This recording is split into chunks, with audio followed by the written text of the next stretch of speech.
Reborn of mysterious monarch episode 8 Kiyansh's villa. Villa के अंदर आकर कियांश और आरव हाल में बैठ गए। विला अंदर से भी काफी सुंदर था। आरव कियांश को गहरी नजरों से देखने लगा, जिसे महसूस कर कियांश चिढ़कर, मैं तेरे इस अजीब बिहेवियर को सुबह से देख रहा। क्या बात है, तू मुझे ऐसे क्यों देख रहे? आरव अपने पॉकेट से कुछ निकाल कियांश के सामने टेबल पर रख। मैं नहीं तो बताएगा क्या हो रहा है? टेबल पर रखे वॉच को देख कियांश कुछ बातें समझ गया। आरव, तेरी यह वॉच मुझे कल रात मेरी प्रिंसेस के रूम में मिला। तो अब तो ये बता, कल रात तुम मेरी बहन में रूम में क्यों आए था? आरव की बात सुन कियांश समझ गया, अब उसको ना चाहते हुए भी सारी बात बताना होगा। कियांश गहरी सांस लेकर, मेरी प्रिंसेस ही मेरी ग्रीन फेरी है। कियांश की बात सुन आरव को शौक लगा। अलगे ही पल तेज आवाज में, व्हाट? तूने कहा मेरी प्रिंसेस तेरी फेरी है जिसने 2 बार तेरी जान बचाई? कियांश हाँ में सिर हिला दिया। आरव, ऐसा कैसे हो सकता है? कियांश, यही सच है, तुम मानो या ना मानो, मेरी जान बचाने वाली तुम्हारी बहन ही है और उसको मैं अच्छे से याद हूं। कियांश की बात सुन आरव, तुमने कभी मुझे पूरी बात नहीं बताया, आज मुझे पूरी बात बताओ। वहां क्या हुआ था और प्रिंसेस तुझसे कब मिली? आभास बताना शुरू किया। फ्लैशबैक 4 साल पहले कियांश अपने स्पेशल टीम के साथ एक मिशन के लिए जर्मनी गया था। उनका मिशन काफी स्क्रैक्ट था, जिसके बारे में कुछ ही लोगों को पता था, लेकिन पता नहीं कैसे उनके दुश्मनों को उनके आने का पता चल गया, जिसके कारण वो उन पर हमला कर दिए। कियांश और उसकी टीम खुद को बचाने लगा। कियांश अपनी टीम से, मैं उनको रोकने की कोशिश करता हूं, तब तक तुम लोग यहां से निकलो, कल हम अपने बेस पर मिलेंगे। उसका दूसरा साथी, लेकिन हम आपको अकेले छोड़कर कैसे जा सकते हैं? कियांश अपनी सर्द आवाज में, it's my order, everyone leave right now. फिर अपने साथी से, डोंट वरी, मुझे कुछ नहीं होगा। उसकी बात सुन सब लोग दुश्मनों से लड़ने लगे। कियांश उनका ध्यान भटकते हुए दूसरे डायरेक्शन में ले आया। वो काफी घायल हो गया, साथ ही उसको 3 गोली लगा, लेकिन फिर भी वो दुश्मनों से लड़ता रहा। अपने दुश्मनों से बचते हुए वो जर्मनी के सबसे खतरनाक जंगल में घुस गया। भागते हुए उसको एक गुफा दिखा जिसमें पहले से मसाल जल रहा था, लेकिन कियांश का ध्यान उस पर नहीं गया। वो अपनी जान बचाने के लिए अंदर जाकर एक पत्थर के पीछे छुप गया। काफी खून बहने के कारण वो लगभग बेहोशी की हालत में आ गया। वो आंखें बंद करता उससे पहले उसको अपनी ओर किसी की कदमों की आहट आते सुनाई दिया। उसको लगा वो लोग ढूंढते हुए यहां तक पहुंच गए। खतरा महसूस कर वो अपने आप को होश में लाया। फिर अपनी हिम्मत जुटा बिना देखे सामने वाले पर हमला किया। उसके हमला करते ही सामने वाला खुद को बचाने के लिए कियांश के पेट पर किक किया, जिसके कारण वह दूर जाकर गिरा। उसकी हालत खराब हो गया, खून तेजी से बहने लगा। चोट लगने के कारण उसको काफी हद तक होश आ गया। वो जैसे ही अपना सिर उठाया, उसको अपने आंखों के सामने मसाल के रोशनी में एक लड़की, जिसने ऊपर से नीचे तक काले कपड़े पहने थी, जिसके कारण उसके शरीर का एक ही हिस्सा नहीं दिखा, सिर्फ उसकी वो 2 खूबसूरत हरी आंखें दिखा। उस लड़की की हरी आंखों सी कोल्डनेस से भरा था, जो बिना किसी एक्सप्रेशन के उसे ही देख रही थी, जिसे देख कियांश उसको देखता रह गया। ये कियांश एंड जानाट की फर्स्ट मीटिंग थी, जिसमें कियांश उसकी उन हरी आंखों में खो गया, लेकिन वो ज्यादा देर तक उन आंखों में देख ना सका और बेहोश हो गया। कुछ देर बाद उसको दर्द के कारण हल्का हल्का होश आया। उसको ऐसा लगा जैसे कोई उसके पेट को काट रहा है। उसके मुंह से दर्द भरी आवाज निकला। कियांश अपनी अधखुली आंखों से देखा, वह हरी आंखों वाली लड़की उसकी गोली निकाल रही है। कुछ पल बाद वह वापस बेहोश हो गया। अगली सुबह जब कियांश को होश आया तो वह खुद को जंगल के बाहर हाईवे के करीब पाया। उसके चोट पर बैंडेज लगा था, साथ ही पहले से दर्द कम था, जिसे देख उसको वो हरी आंखों वाली लड़की याद आई। वह अपनी चारों तरफ देखने लगा, लेकिन उसको कोई नहीं दिखा। वो समझ गया लड़की मदद कर चली गई। अंत में वह अपने साथियों से कांटेक्ट कर उनको अपना लोकेशन बताया। थोड़ी देर बाद उसके साथी वहां आकर उसको ले गए। Flashback and. कियांश अपने चेहरे पर हल्की मुस्कान लिए, आई नो, मेरी जान बचाने वाली तुम ही हो, और यह भी जानता हूं तुम नहीं चाहती थी मैं तुम्हें जानूं, इसलिए मुझे अकेले छोड़कर चली गई। उस वक्त अगर तुम मेरी मदद नहीं करती तो आज मैं जिंदा ना होता। Flashback and. सारी बात सुन आरव भी हैरान रह गया। उसको समझ नहीं आया आखिर उसकी मासूम बहन उस खतरनाक जंगल में कर क्या रही थी। आरव, कियांश से तूने पता किया प्रिंसेस आखिर उस वक्त उस खतरनाक जंगल में कर क्या रही थी? उस वक्त तो वो मुश्किल से 16-17 साल की होंगी। कियांश, उस वक्त आही अपने टीम के साथ एक रिसर्च के लिए मॉस्को गई थी। उस जंगल में कैसे पहुंची ये बात मुझे नहीं पता। आरव, तेरी दूसरी मुलाकात उससे कैसे हुआ? आभास बताना शुरू किया। Flashback 2 year ago. कियांश और आरव अपनी कंपनी का नया ब्रांच स्टैब्लिश करने न्यूयॉर्क गया। वहां का काम कंप्लीट होने पर उसके बिजनेस पार्टनर ने एक पार्टी रखी। कियांश और आरव दोनों को पार्टी में जाना पसंद नहीं था, लेकिन उनके बिजनेस पार्टनर के जिद करने पर दोनों को जाना पड़ा। वहां कियांश के बिजनेस राइवल ने धोखे से कियांश के दुनिया का सबसे खतरनाक जहर धोखे से दे दिया। अचानक कियांश की तबीयत खराब होने लगा तो वह अपने होटल रूम में आ गया। आरव को जब कियांश की हालत का पता चला तो उसको बहुत गुस्सा आया। वो उस इंसान का पता कर उसको पूरी तरह बर्बाद कर दिया। कई सारे बेस्ट डॉक्टर को बुलाया, तब जाकर उनको कियांश को दिए गए जहर का पता चला। बहुत कोशिश करने के बाद भी आरव को जहर का एंटीडोट नहीं मिला। कियांश की हालत देख आरव का उम्मीद टूटने लगा। कियांश अपने होटल रूम में बेजान बेड पर पड़ा था। उसका लगभग पूरा शरीर और ओठ नीला पड़ गया। उसके पास मुश्किल से 2 घंटा बचा था। तभी रात के वक्त एक लड़की जिसने ऊपर से नीचे तक काले कपड़े और चेहरे पर मास्क लगाए था, वो किसी से बचते हुए कियांश के रूम के बालकनी में कूदी। रूम में किसी की आहट महसूस कर कियांश की आंखें खुल गया, लेकिन कमजोर होने के कारण वो उठ नहीं पाया, ना ही किसी को बुला पाया। वो लड़की धीरे कदमों से रूम में आए। वो कोई और नहीं आई थी जो एक मिशन के लिए न्यूयॉर्क आई और दुश्मनों से बचते हुए कियांश के रूम में पहुंच गई। आही जैसे ही रूम में आई, किसी को बेड पर लेटा देख वो डर गई। उस लड़के को बिना ध्यान से देख आही अपनी क्यूट आवाज में ऊहू फिर से गड़बड़ हो गया। फिर कियांश से सॉरी बिना पूछे आपके रूम में आने के लिए, लेकिन मेरे पास कोई और ऑप्शन नहीं था, इसलिए अंदर आना पड़ा। इस आवाज को सुन कियांश अपनी नजरें घुमा सामने खड़ी लड़की को देखने लगा। जैसे ही कियांश की आंखें उन हरी आंखों से मिला, उसके दिल की धड़कन तेज हो गया। इन आंखों को वह मारते दम तक नहीं भूल सकता। यही आंखें तो उसकी जिंदगी बन गया है। Flashback continue. उन हरी आंखों को देख कियांश की दिल की धड़कन तेज हो गया। वो इस हरी आंखों को बहुत अच्छे से जानता था। इन आंखों को वह अपने सपनों में भी नहीं भूल सका। यही आंखें इन सालों में उसके जीने की वजह बन गई। आही अपनी बात खत्म कर जैसे वहां से जाने लगी, उसको कुछ अजीब लगा। वो खुद से अजीब बात है, मेरे सॉरी बोलने पर भी इस इंसान ने कुछ रिएक्ट नहीं किया। कहीं यही ये भूत? नहीं, लेकिन कुछ तो गड़बड़ है। एक काम करती हूँ, एक बार चलकर देख लेती हूँ। बोल बेड की ओर बढ़ने लगी। आही जैसे ही बेड के पास पहुंची, उसको अपने नाक में जहर की स्मेल आया। जब से उसको रीबर्थ के बाद पावर मिला था, तब से उसके सेंस काफी शार्प हो गए थे। आही ध्यान से बेड पर लेटे कियांश के शरीर देखने लगी। जहर के कारण उसका पूरा शरीर नीला पड़ा चुका था। आही समझ गई इस इंसान को जहर दिया गया है। वह भी कोई आम जहर नहीं, दुनिया का सबसे खतरनाक, जो एक समय में जन्नत खुद बनाई थी। आही अपने मन में, उस वक्त मैंने खुद अपने हाथों से इस जहर को नष्ट किया था, क्योंकि यह मेरे उम्मीद से कहीं ज्यादा खतरनाक बना था। इसका यूज गलत काम में किया जा सकता था। इसे लेने के बाद इंसान जिंदा रहते हुए आम दर्द के 1000 गुना ज्यादा दर्द होता है। फिर वह जहर इस इंसान के शरीर में कैसे आया? फिर आही जल्दी से कियांश के नब्ज चेक की तो पता चला उसके पास बहुत कम समय है। आही कियांश के चेहरे को देख, आई थिंक यू नो, तुम्हें दुनिया का सबसे खतरनाक जहर दिया गया है और तुम्हारे पास समय बहुत कम है। देखो, तुमने मेरी मदद की, इसलिए मैं भी तुम्हारी मदद कर रही हूँ। फिर हम इक्वल हो जाएंगे। कियांश तो बस टक आही के आंखों को देखता रहा। वही आही अपने पॉकेट से एक छोटा बोतल निकाल जिसमें लाल रंग का मेडिसिन था। वो कियांश के मुंह में डाल, ये तुम्हें दिए गए जहर का एंटीडोट है। जहर तुम्हारे शरीर में फैल चुका है, इसलिए इसके साथ कुछ दिनों तक मेरी बताई मेडिसिन लेना होगा। 5 दिन में तुम पहले जैसे हो जाओगे। फिर कुछ मेडिसिन निकाल साइड टेबल पर अपने फेस पर प्यारी सी मुस्कान लिए, अब मैं चलती है, तुम रेस्ट करो। बोल वहां से निकल गई। आही के फेस पर आज भी पहले जैसा मास्क था।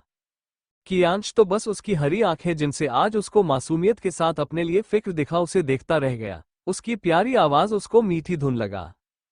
Flashback and. कियांश की पूरी बात सुन। आरव, मतलब जिस ग्रीन फेरी को तू सालों से दुनिया के हर कोने में ढूंढा, वो तुझे मेरे घर मिली। आरव की बात सुन कियांश मुकुराने लगा। आरव, वैसे तुझे पता कब चला वो तेरी वही फेरी है? कियांश जब हॉस्पिटल में मिली तभी उसे पहचान लिया। फिर उसके बारे में सब कुछ पता किया, लेकिन उस वक्त मुझे यह नहीं पता था वो तुम्हारी छोटी बहन है। फेरी को उस दिन राजपूत मेंशन में देख, सच कहूं तो मुझे हैरानी के साथ खुशी भी हुआ, और सच जाने के बाद मेरी खुशी दुगनी हो गई। आरव को अच्छे से पता था कियांश अपनी ग्रीन फेरी के लिए किस हद तक पागल है। उसको कभी कभी कियांश का प्यार और जुनून देख उस लड़की के लिए डर लगता था, लेकिन आज उसको पता चला उसके दोस्त की मोहब्बत उसकी छोटी बहन है, वो तो उसे रोक भी नहीं सकता क्योंकि उसके जिंदगी में आने से पहले आही कियांश के जिंदगी में आ चुकी थी। आरव को गहरी सोच में गुम देख कियांश क्या सोच रहे हो? देखो मैं पहले ही बता रहा हूं, तुम तो क्या कोई भी मेरे और मेरी फेरी के बीच नहीं आ सकता, वो सिर्फ मेरी है। आरव सीरियस आवाज में, क्या प्रिंसेस को तेरी फीलिंग का एहसास है? क्या उसको तो याद है वो तेरे बारे में क्या सोचती है? आही का जिक्र आते ही कियांश के चेहरे पर मुस्कान आ गया। कियांश, वो मुझे पहचानती है लेकिन उसको मेरी फीलिंग का एहसास नहीं। फिर मुस्कुराते हुई, तुझे पता है तेरी बहन मुझे कियांश रंधावा को पागल समझती है। आरव कंफ्यूजन में, मतलब? फिर कियांश आरव को रास्ते से लेकर हॉस्पिटल तक आही जो कुछ बोली वो सारी बातें बता दिया। सारी बात सुन आरव अपना पेट पकड़ हंसते हुई, चलो कोई तो है जो तुझ जैसे डेविल को बेवकूफ और पागल बोलने की हिम्मत रखती है। आज मुझे अपनी प्रिंसेस पर बहुत प्राउड फील हो रहा है। आरव को हंसता देख कियांश उसको घूरने लगा, जिसे महसूस कर आरव शांत हो गया। कियांश सीरियस आवाज में, तुझे मेरे और फेरी के साथ होने पर कोई प्रॉब्लम तो नहीं है ना? अगर है तो भी मुझे फर्क नहीं पड़ता। कियांश की बात सुन आरव का मुंह बन गया, फिर सीरियस आवाज में, मैं अच्छे से जानता है तू अपनी फेरी मतलब मेरी बहन से किस हद तक प्यार करता है। यकीन मान अपनी बहन को तुझ जैसा लाइफ पार्टनर मिलने पर मुझसे ज्यादा कोई खुश नहीं होगा। क्योंकि मैं जानता हूं तुम मेरी बहन को बहुत खुश रखोगे, लेकिन मेरे लिए मेरी बहन सबसे ज्यादा जरूरी है। अगर वो तेरे साथ रहना चाहेगी तभी मैं तेरा साथ दूंगा, नहीं तो मैं हमेशा अपनी बहन का साथ दूंगा। तुम मेरी बहन के साथ कोई जबरदस्ती नहीं करोगे। कियांश, आई प्रॉमिस, मैं उसके साथ कोई जबरदस्ती नहीं करूंगा, उसका दिल प्यार से जीतूंगा, उसे अपने प्यार का एहसास दिलाऊंगा। और ऐसे भी आज का एक्शन सीन देखने के बाद तुझे सच में लगता है मैं तेरी बहन के साथ जबरदस्ती कर सकता हूँ? आज की बात याद कर आरव मुस्कुराते हुई, बिल्कुल नहीं, चलो मैं दोस्ती के नाते तेरी मदद करूंगा। कियांश खुश होकर, थैंक यू मेरे यार। फिर कुछ सोच, मुझे ऐसा लगता है हमें जितना पता है फेरी उससे कहीं ज्यादा खतरनाक है। आरव, तुझे लगता है मुझे यकीन है, आखिर है तो अहीर राजपूत की बेटी सिंपल कैसे हो सकती है? एरिक ब्रो को सब कुछ पता है, कल उनसे बात करते हैं। कियांश भी हाँ में सिर हिला दिया। आरव अपनी जगह से उठते हुई, तुम रेस्ट करो, अब मैं चलता हूँ। कियांश, आज यही रुक जाओ। आरव, नहीं यार, मुझे घर जाना होगा, प्रिंसेस को रात में मेरी जरूरत पड़ सकता है। कियांश, उसे क्यों जरूरत पड़ेगा? आरव मुस्कुराते हुई, प्रिंसेस को हमेशा मिडनाइट क्रेविंग होता है और उसको कुछ नहीं बनाना नहीं आता, इसलिए मेरा होना जरूरी है। मैं जानता हूँ उसे कितना भी भूख लगे किसी को परेशान नहीं करेगी और रात भर भूखी रह जाएगी, इसलिए मेरा जाना जरूरी है। कियांश, ठीक है तुम जाओगे। फिर आरव चला। आरव के जाने के बाद कियांश खुद से, कियांश तुम भी कुकिंग करने की आदत डाल लो, क्योंकि तेरी फेरी को पसंद है। फिर मुस्कुराते हुई वो अपने रूम की ओर बढ़ गया। तो क्या कियांश आही को अपने प्यार का एहसास करवा पाएगा? कैसे करेगा आरव कियांश की मदद? दोस्तों, आपका सवाल है, अगर कियांश पहली जन्नत से मिला है तो दूसरी बार आही को जन्नत कैसे समझ लिया? मैं आप लोग को पहले बता चुकी हूँ, जन्नत और आही की आंखें लगभग 80% एक समान है। जब कियांश पहली बार जन्नत से मिला उस वक्त जख्मी और अंधेरा होने के कारण उसको सिर्फ जन्नत की हरी आंखें दिखा, बाकी उस वक्त जन्नत के फेस पर मास्क था। दूसरी बार मिलने पर वो जहर के असर में था, इसलिए उस समय भी वो सिर्फ आंखें ही दिख पाया, बाकी इंसान एक थी, इसलिए कियांश को पहली बार जैसा एहसास महसूस हुआ। भले ही जन्नत का जन्म आही के रूप में हुआ, लेकिन आही में एहसास तो जन्नत का ही है। अग्निवंशी मैंशन अगली सुबह आज की सुबह भी पिछले दिनों के जैसे खुशनुमा अंदाज में शुरू हुआ। जब से आही राजपूत मैंशन आई थी तब राजपूत परिवार के सभी मेंबर के दिनों की शुरुआत खुशी से भरा होता। ब्रेकफास्ट करने के बाद अभिनव, अहीर, एडवर्ड, एरिक, आरव और शिवाय ऑफिस के लिए निकल गए। शिवाय ऐसे ऑफिस नहीं जाता, लेकिन आज कंपनी में बोर्ड ऑफ डायरेक्टर की मीटिंग होने वाला था, जिसमें सीईओ होने के नाते उसका होना जरूरी था। अहीर कंपनी के प्रेसिडेंट है, लेकिन कुछ काम के लिए सीईओ का होना जरूरी है। मान्या राजपूत इंडस्ट्री के फैशन कंपनी की हेड डिजाइनर है, इसलिए आज उसको भी ऑफिस जाना पड़ा। सबके जाने के बाद ज्योति जी, आरती जी, दिव्या, काहिरा और निष्ठा हॉल में बैठी बातें करने लगी। ज्योति जी निष्ठा से, बड़ी बहू क्या आपने कल की सारी तैयारी कर ली? कल सब कुछ परफेक्ट चाहिए, क्योंकि यह हमारी राजकुमारी का हमारे घर में हमारे साथ पहला त्योहार है। हमें किसी तरह की कोई कमी नहीं चाहिए। निष्ठा जी मुस्कुराते हुए, मासा आप बिल्कुल टेंशन मत लीजिए, हमने कल की सारी तैयारी कर ली है। सुबह होने से पहले सारी सजावट भी हो जाएगा। अभी कुछ सामान लेना है जिसके लिए हम कुछ देर में निकलेंगे। ज्योति जी अच्छा आप लोग जा ही रहे हैं तो हमारी दोनों बच्चियों के लिए अच्छा सा इंडियन ड्रेस ले लीजिएगा। काहिरा मासा वो सब हम तो कर लेंगे लेकिन क्या आपने आरव और शिवाय से बात की? क्या कल वो दोनों घर पर रहेंगे या हर साल के जैसे इस साल भी गायब रहेंगे? निष्ठा जी छोटी सही कह रही है मासा आप एक बार उन दोनों से बात कर लीजिए। आपको अच्छे से पता है उन दोनों आज तक किसी से राखी नहीं बंधवाए यहाँ तक रूही से भी नहीं। माना रूही जब यहाँ आई थी तब वो दोनों इंडिया में नहीं थे लेकिन कुछ सालों बाद आने के बाद भी उन्होंने रूही से राखी नहीं बंधवाई लेकिन उसको गिफ्ट हर साल देते हैं। ज्योति जी मुस्कुराते हुए ऐसा नहीं है कि वो दोनों रूही से प्यार नहीं करते, दोनों रूही से प्यार करते हैं, उसको बहन भी मानते हैं, लेकिन अपनी बहन का हक वो किसी को नहीं दे सकते हैं। काहिरा कन्फ्यूजन में मासा हम कुछ समझे हैं। ज्योति जी हमारे कहने का मतलब ये है कि शिवाय और आरव को इंडिया आने के कुछ दिन बाद भी अपनी बहन का पता चल चुका था, इसलिए उसका हक उनके ना होने पर भी किसी को नहीं दे पाए।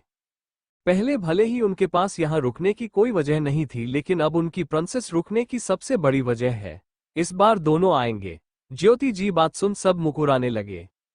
निष्ठा जी हंसते हुए आपने बिल्कुल सही कहा मासा आही जब से आए हैं तब से दोनों हमारे सामने दिखने लगे हैं, नहीं तो पहले आरव महीने में एक बार भी दिख जाए वो भी किसी चमत्कार से कम नहीं था और शिवाय तो घर पर रहने के बाद भी नहीं दिखते। काहिरा आपने सच कहा भाभी सा हमारी आहिरा अपने दोनों भाइयों के जिंदगी में रोशनी बनकर आए हैं। फिर हंसते हुए आपको पता है कल अहीर मुझसे शिकायत कर रहे थे, आपके सपूत आरव और शिवाय ने उनसे उनकी प्रिंसेस को दूर कर दिया है। दिव्या जी हंसते हुए काया ये तो सिर्फ शुरुआत है, आगे बहुत कुछ होगा। तुम्हें पता है जब भी नाइट को आही को कुछ खाना होता एडवर्ड से पहले एरिक उसके पास पहुंच जाते, जिसे देख एडवर्ड मुझे उसकी शिकायत करते, बोलते आपका बेटा मेरी बेटी को मुझसे दूर कर रहा है। अब ये सुन सब और ज्यादा हंसने लगे। आरती जी भगवान ने आही के रूप में हमें दुनिया का सबसे अनमोल तोहफा दिया है जो हमारी खुशियों की चाबी है। ज्योति जी उनके हाथ पर हाथ रखा और उस तोहफे को हमें हमेशा बुरी नजरों से दूर संभाल कर रखना है। वो लोग अभी बातें कर रहे थे तभी उनको रूही, आही, रुद्र और कियान सीढ़ियों से चिल्लाते हुए भागकर नीचे आते दिखे। रूही, रुद्र और कियान एक सोफे पर, वही आही दूसरे सोफे पर उनके पास आकर बैठ गई। आही अपनी आंखें छोटी कर सबको घूरते हुए आप लोग हमें देख चुप क्यों हो गए? क्या यहाँ कोई स्क्रिप्ट मीटिंग हो रहा था? बोलो बोलो। फिर कुछ सोच अपने मुंह पर हाथ रख ड्रामेटिक अंदाज में एच एच एच ओ कहीं हमारी मस्तियों से परेशान होकर आप लोग हमें छोड़ जाने की प्लानिंग तो नहीं कर रही हो?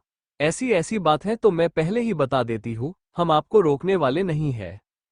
ये बोल हंसने लगी। रूही, रुद्र और कियान भी हंसने लगे। आही की बातें सुन काहिरा आही के पास बैठ उसके सिर पर चपत लगा आपके खाली दिमाग में क्या चलता रहता है? फिर उसे सीने से लगा हम भला अपनी इतनी प्यारी छोटी सी बेबी को छोड़ कहाँ जाएंगे? आही भी मुस्कुराते हुए काहिरा के सीने से लग गई। काहिरा के साथ उसको वही सुकून मिलता जो उसको दिव्या जी के पास होने से मिलता। दिव्या जी आही के दूसरे तरफ बैठ हम लोग कल होने वाले फंक्शन की तैयारी को लेकर बातें कर रहे थे। आही काहिरा से अलग हो दिव्या जी को देखते हुए कंफ्यूजन में कल के फंक्शन की तैयारी कल क्या है? दिव्या जी हैरानी से आप कल का दिन भूल गई, इसका मतलब आपने कल की कोई तैयारी नहीं की। आही मुंह बनाकर काहिरा से मम्मा देखो ना मॉम टीवी सीरियस के जैसे स्पेंस क्रिएट कर रही है, आप बताओ ना कल क्या है? काहिरा मुस्कुराते हुए बच्चा कल रक्षाबंधन है, इतना सुनना था कि वहां आही की जोरदार चेक निकला नहीं। सब उसको देखने लगे। काहिरा फिक्र भरे लहजे में क्या हुआ बच्चा आप ठीक है ना? ज्योति जी, निष्ठा, रूही, रुद्र और काहिरा भी फिक्र भरी नजरों से आही को देखने लगे। आही रोनी सूरत बना सबको देख दिव्या और काहिरा से कल रक्षाबंधन बंधन है और यह बात आप मुझे अभी बता रही हो, ये आप दोनों ने सही नहीं किया। काहिरा क्या हुआ बच्चा, आप ऐसा क्यों बोल रही है? तभी दिव्या जी आही से अच्छा बच्चों हमने अच्छा नहीं किया, जब से आप यहाँ आए हैं तब से हमारे साथ कितनी देर बैठी है, हमेशा तो अपने भाई बहनों तो कभी काम में बिजी रहती हो तो हम तुम्हें कब बताते? आही मुंह बनाकर डांटने का मौका मिल जाता है लेकिन बताने का नहीं, अब आप ही बताओ हम कैसे सब कुछ इतनी जल्दी रेडी करेंगे? आरती जी लाडो अभी आपकी मॉम, बड़ी माँ और मम्मा मॉल जा रही है कल की शॉपिंग करने, आप उनके साथ जाकर अपने जरूरत का सामना ले लीजिए, आज का पूरा दिन बचा है। ज्योति जी की बात सुन आही के आंखों से चमक आ गया, वो जल्दी से अपनी जगह से उठ रूम की ओर भागते हुए हम अभी रेडी होकर आते हैं। निष्ठा जी, रुद्र, रूही और कियान से आप तीनों भी रेडी होकर आओ। तीनों चले गए। उनके जाने के बाद निष्ठा दिव्या से, दिवी लाडो कल के लिए कौन सी तैयारी करती है? उनका सवाल सुन दिव्या जी मुस्कुराते हुए, हर साल लाडो अपने भाइयों के लिए अपने हाथ से स्पेशल राखी बनती है, साथ ही रक्षाबंधन की सारी तैयारी अपने हाथों से करती है। कल का दिन लाडो के लिए किसी त्योहार से कम नहीं है। निष्ठा जी अपने ओठों पर मुस्कान लिए, हमारी राजकुमारी सच में लाखों में एक है। कुछ देर बाद सब लोग शॉपिंग के लिए निकल गए। Global mall. ये ग्लोबल मॉल दिल्ली का सबसे बड़ा और लग्जरियस मॉल है। इस मॉल में बड़े से बड़े इंटरनेशनल ब्रांड के कपड़े, jewellery, shoes, purse, cosmetic product और भी कई चीजों के शोरूम है। इस मॉल का ओनर आरव राजपूत है। इसका पता सिर्फ राजपूत फैमिली और कुछ लोगों को है। राजपूत फैमिली की गाड़ियां आकर मॉल के बाहर रुकी। उनमें से सबसे पहले गार्ड्स बाहर निकले। उसके बाद काहिरा जी, निष्ठा जी, दिव्या जी, आही, रूही, रुद्र और कियान निकले। फिर सब मॉल के अंदर चले गए। मॉल के मैनेजर को पहले ही राजपूत फैमिली के आने के बारे में बता दिया गया था, इसलिए उनके आते ही मैनेजर खुद को पर्सनली अपने स्टाफ के साथ अटेंडेड करने आया। मैनेजर काहिरा से, प्लीज मैडम आप हमारे साथ विप लॉन्च में चलिए, वहां आप सब के लिए बॉस के कहने पर सब कुछ अरेंज कर दिया है। मैनेजर की बात सुन काहिरा, दिव्या और निष्ठा जाने लगी। तभी आही, आप लोग जाकर अपनी शॉपिंग कीजिए, तब तक मैं अपनी शॉपिंग खत्म कर आप लोग से मिलती हूँ। इतना बोल वहां से चली गई। दिव्या, काहिरा और निष्ठा मैनेजर के साथ वीआईपी सेक्शन में कपड़े देखने चली गई। रुद्र और कियान रूही को अपने साथ विप फ्लो पर ही बने बॉयज सेक्शन में लेकर चले आए। कुछ देर बाद बॉयज सेक्शन में रूही की हालत कियान और रुद्र कपड़े पसंद करवा करवा कर खराब कर दिया, लेकिन दोनों को कोई कपड़ा पसंद नहीं आया। रूही गुस्से में दोनों से, अब मुझसे ये सब नहीं होगा, तुम दोनों को जैसे भी कपड़े चाहिए खुद ही पसंद करो। कब से देख रही हूँ, मैं जो भी कपड़े सिलेक्ट करूँ उसमें कोई ना कोई कमी निकाल दोनों रिजेक्ट कर रहे हो। अगर मेरे पसंद के कपड़े चाहिए ही नहीं तो मुझे यहाँ लाया ही क्यों? कियान बच्चों जैसी शकल बनाकर, रूह, हम लोग क्या करें? हमें जैसा चाहिए वैसा ड्रेस हमें मिल ही नहीं रहा है। हमें कल रक्षाबंधन के लिए कोई अच्छा सा ड्रेस चाहिए। तीनों अभी परेशान ही थे, तभी उनको आही की प्यारी आवाज आए, क्या आप तीनों की शॉपिंग हो गई? आही की आवाज सुन सब उसको देखने लगे। आही को देख रूही ने राहत की सांस ली, फिर उसके पास आकर, थैंक यू एंगल, तुम आ गई। मुझे तो लग रहा था इन दोनों मिलकर कुछ देर में मुझे पागल ही कर देंगे। आही कंफ्यूजन में, क्यों, क्या हुआ? आप पागल क्यों होंगी? आही की कंफ्यूजन देख रूही उसको सारी बात बता। सारी बात सुन आही हंसते हुए, क्या यार दिदू, मुझे लगा था कोई बड़ी बात हो गया, लेकिन आप लोग तो इतनी छोटी सी बात पर परेशान हो गए। फिर कियान और रुद्र से, आप दोनों 1 मिनट रुको, मैं कुछ लाती हूँ। फिर वहां से चली गई। 1 मिनट बाद आही वापस आई, उसके हाथ में 2 ड्रेस था। आही उन दोनों को कपड़े देते हुए, आप दोनों इसे ट्राई करो। उन कपड़ों को देख रुद्र और कियान के आंखों में चमक आ गया। दोनों ट्राई करने चले गए। जब दोनों चेंज करके आए तो दोनों को देख मॉल में आई सारी लड़कियां उनको देखने लगी। अब भाई दोनों लग ही इतना हैंडसम रहे थे। उन दोनों को देख आही मुकुराने लगी। वही रूही आंखें फारे देखते हुए, दोनों जहर लग रहे हो इन कपड़ों में, कल यही पहनना। दोनों खुश होकर आही के गले लग, thank angel, you are the best. Aahi हंसते हुए, भाई अब आप दोनों मुझे छोड़ो, आपकी शॉपिंग हो गई, अब मेरी और दिदू की बाकी है, आप दोनों आओ, तब तक हम दोनों अपनी शॉपिंग करते हैं। फिर वो दोनों चेंज करने चले गए। रूही और आही विमेन सेक्शन में चली गई। वहां से आही रूही को अपने पसंद का एक ड्रेस दी जो उसे बहुत पसंद आया। आही अपने बाकी सब के लिए भी कुछ ना कुछ ली। रूही वापस अपने कपड़े चेंज कर आए, तभी आही का फोन बजा तो वह रूही को थोड़ी देर में आने का बोल वहां से चली गई। उसके जाने के बाद रूही कपड़े देखने लगी। उसको आही के लिए एक ड्रेस पसंद आया, वो उस ड्रेस को उठाई। उसी वक्त एक लड़की आकर उस ड्रेस को रूही के हाथ से छीन ली। अपने सामने खड़ी लड़की को देख रूही को बहुत गुस्सा आया। वो इस मेकअप से पुती लड़की को बहुत अच्छे से जानती थी। रूही गुस्से में, माया ये क्या हरकत है? मेरी ड्रेस मुझे वापस करो, इसे मैंने पसंद किया है।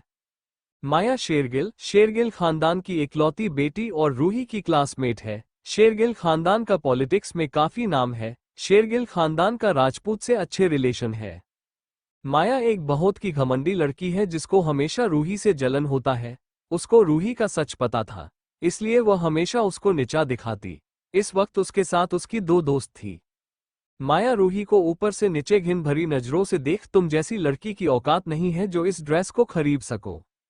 रूही गुस्से में, मेरी औकात है या नहीं यह मैं खुद देख लूंगी, मुझे मेरी ड्रेस वापस करो। माया हंसते हुए, लगता है इन दिनों में तुम्हारे पख निकल आए हैं, क्या तुम अपनी औकात भूल गई? तो कोई ना, मैं याद दिला देती हूँ। तुम एक गरीब अनाथ से ज्यादा कुछ नहीं हो जिसे अभिनव अंकल ने दया खाकर अपनी बेटी बना लिया। भले ही तुम्हारे नाम में राजपूत लगता है, लेकिन तुम हो एक भिखारी ही जो दूसरे के टुकड़ों पर पल रही है। माया की बात सुन उसकी दोनों दोस्त हंसने लगी, वही रूही के आंखों में नमी आ गया। रूही, हिम्मत कर, मैं अनाथ नहीं, मेरी फैमिली है जो मुझसे बहुत प्यार करती है। माया हंसते हुए, वो तुम्हारी फैमिली है, मानसी की फैमिली है जिस पर तुमने कब्जा कर रखा है। लगता है उसके यहाँ नहीं होने पर तुम्हारी कुछ ज्यादा ही हिम्मत बढ़ गई है। लेकिन कोई ना, बस आज का दिन कल वह आ जाएगी। मानसी का नाम सुन रूही डर गई। फिर वह बिना कुछ बोले वहां से बाहर की ओर भागी। भागते हुए वह जाकर अंदर आती आही से टकरा गई। रूही को इतना डरा और घबराया देख आही को कुछ गड़बड़ लगा। आही रूही से, दिदू क्या हुआ? आप ऐसे भाग क्यों रही हो? आप ठीक हो ना? रूही खुद के डर और घबराहट को छुपा अपने चेहरे पर नकली मुस्कुराहट लिए, एंगल मैं बिल्कुल ठीक हूँ। मेरी शॉपिंग हो गई, चलो अब चलते हैं, बोल आही को पकड़ ले जाने लगी। आही एक नज़र उस शॉप में देख रूही के साथ वहां से निकल गई। शॉपिंग करने के बाद सबने मॉल के रेस्टोरेंट में ही लंच किया, फिर वापस मेंशन के लिए निकल गए। आही वहां से अलीशा के साथ उसके बाइक पर बैठ अपने स्क्रेक्ट प्लेस के लिए निकल गई। विल्सन फैमिली आही के बसीनेस के बारे में जानते हैं, इसलिए उसको कहीं जाने से नहीं रोकते। राजपूत फैमिली को अभी तक कुछ भी पता नहीं था, लेकिन उसको आइडिया हो गया था। कुछ देर बाद अलीशा की बाइक उनके विला के पीछे वाले जंगल में इंटर किया। कुछ दूर आगे जाने के बाद उनकी बाइक रुक गया, दोनों बाइक से उतर आगे बढ़े। आगे चलकर उनको एक गुफा दिखा। दोनों उसके अंदर चले गए। अलीशा आगे बाद एक पत्थर हटाई तो वहां एक डिजिटल स्क्रीन दिखा। वो पासवर्ड डाली तो वहां एक गेट खुला, दोनों उसके अंदर चले गए। अंदर कॉरिडोर दूर से होते हुए दोनों बड़े से हाल में पहुंचे, वहां करीब 500 से ज्यादा गार्ड्स अपनी अलग अलग तरीके की ट्रेनिंग प्रैक्टिस कर रहे थे। ये डार्क क्वीन के पर्सनल गार्ड्स हैं।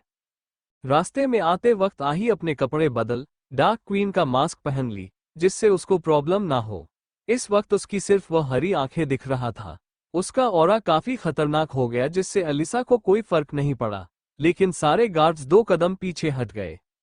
अपनी क्वीन को देख सारे गार्ड्स बिना किसी भाव के घुटने के बल बैठ एक साथ ग्रिट किए। आही बिना उन्हें देखे टचर रूम की ओर बढ़ गई। टचर रूम से किसी के चिल्लाने की आवाज आ रहा था। वहां एक आदमी को बहुत ही बेरहमी से क्वीन के 2 गार्ड्स टचर कर रहे थे। वही एक ब्लैक ड्रेस पहनी लड़की बिना किसी भाव को उस इंसान को टचर होते देख रही थी। आही के आते ही टचर कर रहे गार्ड्स रुककर उसे ग्रिट किए। आही बिना किसी भाव के उस जख्मी आदमी को देख उस लड़की से अपनी खतरनाक आवाज स्पीक। आही के बात को समझ वो लड़की बोलना शुरू किया, बॉस कल का अटैक एआर और केआर को मारने के लिए किया गया था। उस अटैक के पीछे कोबरा गैंग का हाथ है। इससे बताया किसी ने कोबरा गैंग को उन्हें मारने का कॉन्टेक्ट दिया था। कॉन्टेक्ट देने वाले आदमी को यह नहीं जानता, लेकिन इसका बॉस जानता है। सारी बात सुन आही उस आदमी को देखी जो अब मारने के कगार पर आ चुका था। आही अपने पॉकेट से एक इंजेक्शन निकाल उस आदमी को इंजेक्ट कर 2 कदम पीछे हट अपने चेहरे पर खतरनाक मुस्कान लिए उसे देखने लगी। कुछ ही देर में उस आदमी की दर्दनाक चीखें वहां गूंजने लगा, जिसे सुन आम इंसान डर से मर जाए, लेकिन वहां किसी को कोई फर्क नहीं पड़ा। उस आदमी का शरीर तेजी से गलने लगा, कुछ ही देर में वो आदमी मर गया। आही वहां से जाते हुए गार्ड से, क्लियर दिस मैश। आही की बात सुन वह गार्ड कम में लग गया। वो लड़की आही और अलीशा के साथ चलने लगी। आही वहां से निकलते हुए उस लड़की से, सिया, कल सुबह होने से पहले कोबरा गैंग का अस्तित्व खत्म हो जाना चाहिए, साथ ही मुझे कोबरा गैंग का लीडर और वह आदमी चाहिए। साया ओके बॉस बोल काम में लग गया। अलीशा और आही वहां से विला के लिए निकाल गई। विला में आकर अलीशा अपने काम में लग गई, वही आही अपने लैब में चली गई। सिया आही के खास टीम मेंबर में से एक है। जन्नत अपने एक मिशन पर दौरान आज से 6 साल पहले सिया को ह्यूमन ट्रैफिकिंग गैंग से बचाई थी। उस वक्त सिया सिर्फ 19 साल की थी, उसकी हालत काफी खराब था। डॉक्टर ने पूरी तरह हार मान लिया, लेकिन सिया हार नहीं मानी, वह मौत को हराकर वापस आई। वो एक अनाथ लड़की थी। उसके बाद सिया जन्नत के साथ काम करने लगी। कई सारे हार्ड ट्रेनिंग से गुजरने के बाद सिया अपनी एक खास पहचान माफिया वर्ल्ड और जन्नत के नजरों में बना ली। उसके बाद सिया की काबिलियत देख वीर और रॉबन उसको जन्नत के पर्सनल गार्ड्स का हेड बना दिए। शाम का वक्त राजपूत मेंशन रूही, कियान और रुद्र अपने अपने रूम में थे। बाकी की लेडीज भी अपने काम में लगी थी। कुछ देर बाद अहीर, एडवर्ड, शिवाय, मान्या, एरिक और आरव ऑफिस में घर आए। हाल में किसी को ना देख सब अपने रूम में फ्रेश होने चले गए। कुछ देर बाद सब लोग फ्रेश होकर नीचे आए। हाल में उनको रॉबर्ट, राघवेंद्र, आरती और ज्योति जी मिल गए। मान्या किचन की ओर बढ़ गई। कुछ देर बाद दिव्या, काहिरा, निष्ठा के साथ मान्या सबके लिए नाश्ता लेकर आई। अहीर अपने चारों तरफ देख प्रिंसेस और बाकी के बच्चे कहाँ हैं? काहिरा रूही और कियान अपने अपने रूम में है और प्रिंसेस अभी तक नहीं आई, उनको कुछ काम था। काहिरा की बात सुन सब अहीर अपना सिर हिला दिए। फिर लेडीज वापस किचन में चली गई। मान्या भी उनके साथ चली आई। रॉबर्ट, एरिक से आपके न्यू कंपनी का काम कहाँ तक पहुंचा और कितना वक्त लगेगा? एरिक, दादू, साइट फाइनल हो गया, सब कुछ रेडी है, कुछ दिनों में काम शुरू हो जाएगा। सब कुछ कंप्लीट करने में लगभग 3-4 मंथ लगेगा। राघवेंद्र जी, एरिक से आप कौन सी कंपनी खोल रहे हैं? एरिक, मैं अपनी ऑटोमोबाइल्स की कंपनी का ब्रांच टेचो इंडस्ट्री के साथ मिलकर इंडिया में स्टैब्लिश कर रहा हूँ। एशियन मार्केट में हमारे प्रोडक्ट की काफी डिमांड है। टेक्नो इंडस्ट्री सुन सब आरव को देखने लगे। आरव, हमारी कंपनी अब ऑटोमोबाइल का बिजनेस भी करेगी। अहीर, आरव से तुम यही डील में बारे में हमें बता रहे थे? आरव हाँ में सिर हिला दिया। राघवेंद्र जी, अहीर से आज की मीटिंग में क्या हुआ? बोर्ड ऑफ डायरेक्टर ने फिर से कोई प्रॉब्लम क्रिएट तो नहीं किया? राघवेंद्र जी की बात सुन अहीर की नजरें शिवाय पर गया, जिसका चेहरा बिल्कुल एक्सप्रेशन लेस हो गया। अहीर की नजरें शिवाय पर देख आरव और राघवेंद्र के साथ एरिक, एडवर्ड और रॉबर्ट को कुछ गड़बड़ लगा। राघवेंद्र सीरियस आवाज में, क्या हुआ? अहीर गहरी सांस लेकर, बाबा सा, फिर से उन लोगों ने पिछला मुद्दा उठाया। वो लोग चाहते हैं हम सीईओ को बदल दे। अहीर की बात सुन आरव गुज में उनकी हिम्मत कैसे हुई वापस इस मुद्दे को उठाने की? लगता है पिछला सबक भूल गए। अभी भी राजपूत परिवार सबसे ज्यादा राजपूत इंडस्ट्री में शेयर होल्ड करता है। आरव आगे कुछ बोलता उससे पहले शिवाय उनको चुप कराते हुए, आरव शांत हो जाओ, उन्होंने कुछ गलत नहीं कहा। सीईओ होने के नाते मुझे कंपनी में होना चाहिए, लेकिन मैं वहां नहीं होता, जिसके कारण बाकी एम्प्लॉय को प्रॉब्लम होता है। अहीर शिवाय की बात करते हुए, शिव तुम गलत बोल रहे हो। सीईओ होने का मतलब डेली कंपनी जाना नहीं, अपने काम को पूरा करना है जो तुम करते हो। आज तुम्हारे कारण ही कंपनी को पहले से 30% ज्यादा प्रॉफिट हुआ है। कोई माने या ना माने, लेकिन मैं जानता हूं मेरा शिव राजपूत इंडस्ट्री को अच्छे से संभाल सकता है, वही राजपूत इंडस्ट्री का सीईओ बन सकता है। राघवेंद्र जी उन सबको रोकते हुए, बस अब इस टॉपिक पर कोई बात नहीं करेगा, मैं उन लोगों से बात करूंगा। फिर अहीर से, अभिनव अभी तक क्यों नहीं आए? उनका इतना बोलना था कि सबके कानों में आही और अभिनव की हंसी और बातों की आवाज आने लगा। सबने गेट की ओर देखा तो उनको वहां से अभिनव आही के साथ बातें करते हुए आते दिखे। दोनों हाल में आए। राघवेंद्र, अभिनव से आप दोनों एक साथ कैसे? अभिनव, बाबा सा, हम दोनों अभी बाहर मिले। राघवेंद्र, ठीक है, आप दोनों फ्रेश होकर आए। अभिनव हाँ में सिर हिला। आही से, प्रिंसेस चलिए। उनकी बात सुन आही शिव के पास बैठ उसके कंधे पर सिर रख। बड़े पापा, मैं आज बहुत थक गई, मुझसे अब और काम नहीं होगा। आही की हरकत देख सबके चेहरे पर मुस्कान आ गया। शिव आही के बाल को प्यार से सहलाते हुए, बच्चा आप फ्रेश हो जाओ, तब तक हम आपके रूम में कुछ खाने को लाते हैं, उसके बाद आप थोड़ी देर रेस्ट कर लेना। शिवाय की बात सुन आही अपना सिर हिला। एरिक के सामने अपने दोनों हाथ फैला, पपी फेस बना, big bro, your princess need you, hold me. आही की बात सुन एरिक अपनी जगह से उठ मुस्कुराते हुए उसे अपने गोद में उठा, उसके नाक को टच कर, छोटी शैतान, आप नहीं बदलने वाली। आही खिलखिलाते हुए, नेवर। अचानक आही को अपने बैग का ख्याल आया। वो एरिक से, बिग ब्रो मेरा बैग। तभी उसके पीछे से आते हुए आरव से कहा, प्रिंसेस आपका बैग हमारे पास है। फिर आही अपने दोनों भाइयों के साथ बात करते हुए निकल गई। कुछ देर बाद शिवाय भी आही के लिए नाश्ता लेकर वहां से निकल गया। उनको जाता देख अहीर और एडवर्ड का मुंह बन गया। अभिनव अपने रूम में चले गए। रंधावा मेंशन। रंधावा फैमिली रात के समय डाइनिंग टेबल पर बैठे खाना खाते हुए, हल्की फुल्की बातें करते हुए फैमिली टाइम एंजॉय कर रहे थे। कल रक्षाबंधन होने के कारण आयांश भी शाम को जल्दी घर आ गया। आही के दिए मेडिसिन के कारण वो जल्दी रिकवर कर गया। विशाल जी मुस्कुराते, लेडीज से, आप लोग ने तो कल रक्षाबंधन बंधन की पूरी तैयारी कर ली होंगी। आखिर कल आप लोग का स्पेशल डे जो है। चाहत खुश होकर, हाँ, आज हमने कल के लिए खूब सारी शॉपिंग की, साथ ही कई सारे गिफ्ट भी लिए, बहुत मजा आया। चाहत की बात सुन विशाल खाते हुए, आप लोग का अच्छा है, कल अपने भाइयों को लूटने के लिए आज अपने पति को लूट लिया, दोनों तरफ से फायदा। विशाल की बात सुन आशीष, भावना जी और जितेंद्र जी मुस्कुराने लगे। आयांश के चेहरे पर भी हल्की मुस्कान आ गया। वही विशाल की बात सुन ममता और चाहत उनको देखने लगी। रूहानी, अबीर और मयंक मुंह दबा करने हंसने लगे। दोनों समझ गए आज विशाल का बैंड बजने वाला है। चाहत अपनी आंखें छोटी कर उन्हें घूरते हुए, आपके कहने का मतलब है हम आपको लुटते हैं और कल अपने भाइयों को लुटेंगे, तो क्या हम आपको लालची दिखते हैं? क्या उनको राखी गिफ्ट के लिए बांधते हैं? चाहत की बात सुन विशाल को एहसास हुआ, फ्लो में उन्होंने कुछ गलत बोल दिया, आज उनकी सामत आनी पक्की ही। विशाल जल्दी से, नहीं, हमारे कहने का वो मतलब नहीं है जो आप समझ रही हो, हम तो बस कल की तैयारी के बारे में जानना चाहते थे, और ऐसे भी कल का दिन आपका है, तो आपका पूरा हक है अपने भाई से कुछ भी लेने का। चाहत मुंह फुलाकर, हम आपके कहने का मतलब अच्छे से समझ गए, और आपके यह नेक विचार कल हम आपकी बहन का हीरा को जरूर बताएंगे, फिर देखते हैं आप उन्हें क्या जवाब देते हैं, लेकिन उससे पहले तो हम आपसे निपटेंगे। अब तो विशाल का शकल रोने जैसा हो गया, तो आशीष को मदद के लिए देखने लगे तो वह अपने कंधे उचका दिए, जिसे देख उनका मुंह बन गया। तभी रूहानी खुश होकर, वैसे कल कितना मजा आएगा ना, हर साल राजपूत फैमिली रक्षाबंधन के बाद हमारे यहाँ आती है और हम लोग खूब सारी मस्ती करते हैं, लेकिन इस बार रक्षाबंधन हम राजपूत मैंशन में सबके साथ मनाएंगे। ममता जी मुस्कुराते हुए, इस बार का रक्षाबंधन राजपूत परिवार के लिए बहुत खास है, क्योंकि उनके घर की लक्ष्मी उनकी बेटी और बहन उनके साथ जो होंगी। भावना जी, सच कहा आपने, बेटियों के बिना घर की खुशियां अधूरी होती है, कल का दिन सबके लिए खास है। वैसे भी राजपूत परिवार ने अपनी राजकुमारी का वर्षों से इंतजार किया है, अब जाकर उनका इंतजार पूरा हुआ। वही आही का जिक्र आने पर कियांश के चेहरे पर ना दिखने वाला स्माइल आ गया, उसके आंखों के सामने आही का चेहरा दिखने लगा। राजपूत मेंशन रात के समय डिनर के लिए पूरी विल्सन और राजपूत फैमिली डाइनिंग टेबल पर डिनर के लिए बैठे। एल्बर्ट सबको देख, अरे प्रिंसेस अभी तक नहीं आई, फिर नागवारी में अपना सिर हिला, उसकी डिनर के समय लेट आने की आदत नहीं बदलने वाला। सबको को देख, मैं उसे अभी लेकर आया, बोल अपनी जगह से उठने लगा। एरिक उसको रोकते हुए, प्रिंसेस काफी थक गई थी इसलिए अभी सो रही है, उसे मत उठाओ।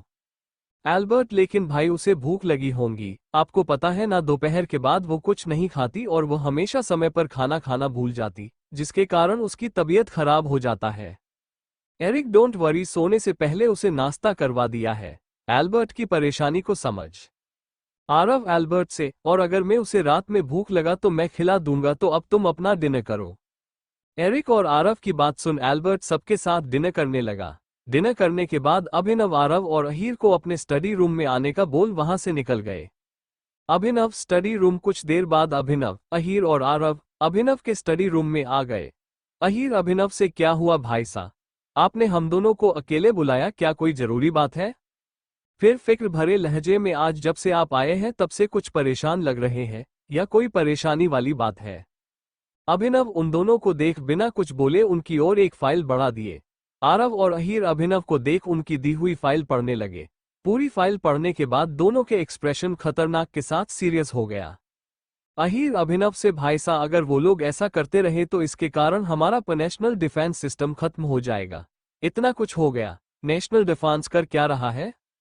अभिनव परेशानी भरे लहजे में, हम आपकी बात को अच्छे से समझ रहे हैं, ये रिपोर्ट हमें आज ही आर्मी, नेवी और एयरफोर्स के चीफ ने दिया है। इस रिपोर्ट के अनुसार हमारी मिलिट्री को जो भी हथियार सप्लाई हो रहा उसमें फॉल्ट है।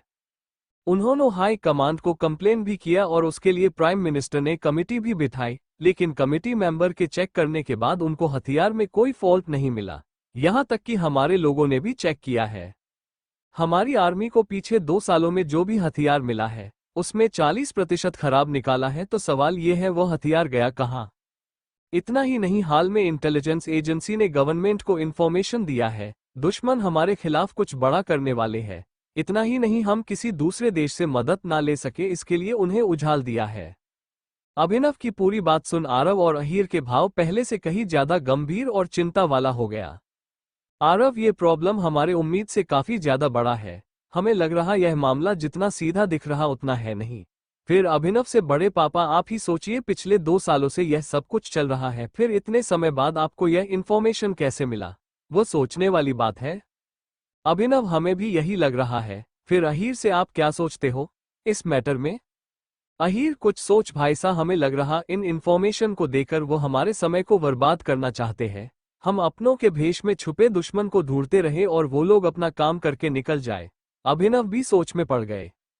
अगली सुबह राजपूत मेंशन सुबह से मेंशन में सर्वेंट इधर से उधर भाग रहे थे। निष्ठा, काहिरा और दिव्या नाश्ता बनाकर अब पूजा के लिए प्रसाद तैयार कर रही थी। मान्या सर्वेंट को उनका काम समझते हुए उनकी मदद कर रही थी। आरती और ज्योति जी मंदिर में पूजा की तैयारियों में लगी थी। कुछ देर बाद राघवेंद्र जी, रॉबर्ट, अभिनव, अहीर और एडवर्ड पूरी तरह रेडी होकर नीचे हाल में आए। सबने आज राजस्थानी कुर्ता और पजामा पहना, साथ ही राजस्थानी तरीके से रेडी हुए। लेडीज ने भी आज राजस्थानी कपड़े के साथ राजस्थानी गहने पहने। आरती जी ने हल्की नारंगी, ज्योति जी ने हरे, दिव्या ने लाल, निष्ठा ने ऑरेंज, काहिरा ने ब्लू और मान्या ने गुलाबी रंग का राजस्थानी जोड़ा पहना। आदमियों के कपड़े लेडीज के कपड़ों से मिलते रंग का था। सबके लिए कपड़े आही ने खुद पसंद कर खरीदे थे, जिसका अभी तक किसी को पता नहीं था, सिर्फ काहिरा और दिव्या को छोड़। कुछ देर बाद सभी लेडीज और जेंट्स हॉल में बैठे बातें कर रहे थे, लेकिन जेंट्स का ध्यान बार बार किचन की ओर जाता। काहिरा, निष्ठा और मान्या के चेहरे पर भी फिक्र के भाव थे, लेकिन तीनों काफी शांत थी। अहीर बेचैन होकर, हम उनको एक बार देखकर आते हैं, शायद उन्हें हमारी जरूरत हो। तभी दिव्या उनको रोकते हुए, आप अभी उनके पास मत जाओ, उन्हें गुस्सा आ जाएगा, फिर वह मानने से भी नहीं मानेगी। उनकी बात सुन अभिनव कंफ्यूजन में, मतलब हम कुछ समझे नहीं। उनकी बात सुन दिव्या मुस्कुराते हुए, हमारे कहने का मतलब है लाडो जो कर रही है उसे करने दीजिए। मान्या फिक्र भरे लहजे में, मामी सा हम सब जानते हैं प्रिंसेस को खाना बनाना नहीं आता, फिर वह अकेले किचन में क्या कर रही है? अगर उन्हें चोट लग गया तो? उनकी बात सुन आरती जी हंसते हुए, ये सच है लाडो को खाना बनाना नहीं आता, लेकिन ऐसा नहीं है वह बना नहीं सकती। उनकी बात सुन सब उनको कंफ्यूजन में देखने लगी। आरती जी, वो हर साल रक्षाबंधन के दिन वह अपने भाइयों के लिए खुद अपने हाथ से उनके पसंद का मीठा बनती है, फिर उसी से उनका मुंह मीठा करती है। अभिनव, लेकिन उन्हें तो खाना बनाना नहीं आता, फिर कैसे बनाएंगी? एडवर्ड, भाई सा उन्हें खाना बनाना आता है या नहीं, इसका जवाब आपको उनके बनाए खाना खाकर मिल जाएगा। सभी बातें कर ही रहे थे, तभी सीढ़ी से बाकी के लोग नीचे आते दिखे। सबने आज ट्रेडिशनल कपड़े पहने थे। रुद्र ने नीले रंग इंडो वेस्टर्न कुर्ता पजामा, कियान ने हरे रंग का इंडो वेस्टर्न कुर्ता पजामा, आरव ने हल्के नीले रंग का इंडो वेस्टर्न कुर्ता पजामा, एल्बर्ट और एरिक ने भी ग्रे और व्हाइट रंग का इंडो वेस्टर्न कुर्ता पजामा पहन रखा था। शिवाय ने आज मान्या से मिलता गुबी रंग का इंडो वेस्टर्न कुर्ता पजामा पहना था। सभी लड़के उन कपड़ों में काफी ज्यादा हैंडसम लग रहे थे। तभी वहां रूही आ गई। रूही को देख सबके चेहरे पर मुस्कान आ गया। रूही ने आज हरे रंग का काफी सुंदर राजस्थानी और मॉडर्न स्टाइल का लहंगा पहना, जिसमें वह बहुत सुंदर लग रही थी।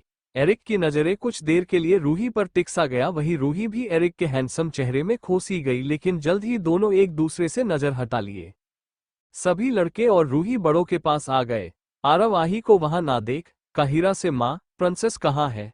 हमने आने से पहले चेक किया था, अपने रूम में नहीं थी।